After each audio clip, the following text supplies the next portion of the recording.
Welcome back to my channel Shrabani Chatterjee. Please তোমরা আমার চ্যানেলটিকে সাবস্ক্রাইব করে দিও আর ভিডিওটি শেষ অবধি দেখো। সজনে ফুলের গুণাগুণ সম্পর্কে তো আর নতুন করে বলার কিছুই নেই, তো চলো বক বক না করে রেসিপিটা স্টার্ট করে দিই আর তোমরা জানিও কেমন লাগলো। তো এখানে সজনের ফুলগুলোকে আমি খুব ভালো করে বেছে নিয়েছি। এই যে এর মধ্যে সরু সরু কিছু ডাঁটাও ছিল, তো এর গুণাগুণের কথা তো আর আলাদা করে বলার কিছু নেই, একদম টাটকা ফুল, এক ঝুড়ি ফুল। এই যে, তো এবার এগুলোকে ভালো করে ধুয়ে নেব যাতে এর মধ্যে কোনো পোকা বা নোংরা কোনো কিছু পাতা টাতা না থাকে। আর ভালো করে ধোয়ার পর হালকা করে অল্প ভাপ দিয়ে নেব। এই যে কত সরু সরু ডাঁটাও হয়েছে, এগুলোকে ভালো করে ধুয়ে নেব। ধোয়াটা মাস্ট, না হলে নোংরা থেকে যেতে পারে।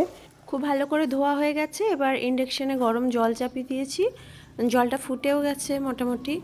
এবার এর মধ্যে সজনের ফুলগুলোকে দিয়ে মিনিট খানিক একটু জলের মধ্যে ফুটিয়ে নেব যাতে এর তিতকুটে ভাবটা চলে যায়। মশলার জন্য এখানে নিয়ে নিয়েছি সর্ষে, কাঁচা লঙ্কা আর পোস্ত। দেওয়ার পর ফুলগুলোকে একটা ঝুড়ির মধ্যে ছেঁকে নিয়েছি জল ঝরানোর জন্য। আর সবজির মধ্যে নিয়েছি আলু, বেগুন, মটরশুঁটি আর শিম, এগুলো ছোটো করে কুচিয়ে নিয়েছি। আর নিয়েছি বড়ি। বড়িগুলোকে এবার একটু মুচমুচে করে লাল করে ভেজে তুলে নেব যাতে একটু কুড়মুড়ে হয় খেতে।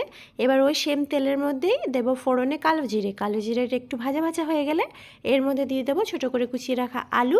আলুটা দিয়ে অল্প করে ভাজতে থাকবো। আলুটা মোটামুটি মিনিট খানিক ভাজা হয়ে গেলে এবার এর মধ্যে দিয়ে দেবো ছোটো করে কুচিয়ে রাখা শিমগুলো। শিমটা দিয়েও এবার ভাজতে থাকবো, একটু নরম হওয়ার অপেক্ষা করব। এখানে বড়িটা ভেজে তুলে নিয়েছি আর একটা টমেটো ছোটো করে কুচিয়ে নিয়েছি আর সর্ষে, পোস্ত, কাঁচা লঙ্কাটা পেস্ট করে নিয়েছি। এবার এই তেলের মধ্যে একটু জায়গা করে একটা শুকনো লঙ্কা ভেঙে দিয়ে দেবো। এটা তোমরা ফার্স্টে কালো জিরের সাথে ফোড়নেও দিতে পারো।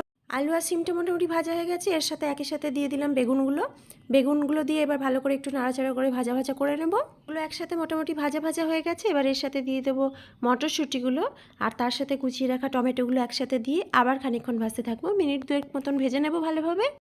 নেড়ে চেড়ে খুব সুন্দর করে ভেজে নেওয়ার পর সবজিগুলো নরম হয়ে গেছে, কালারটাও চেঞ্জ হয়ে গেছে। এর মধ্যে দিয়ে দেবো মশলা, নুন, হলুদ, জিরে গুঁড়ো আর ধনে গুঁড়ো।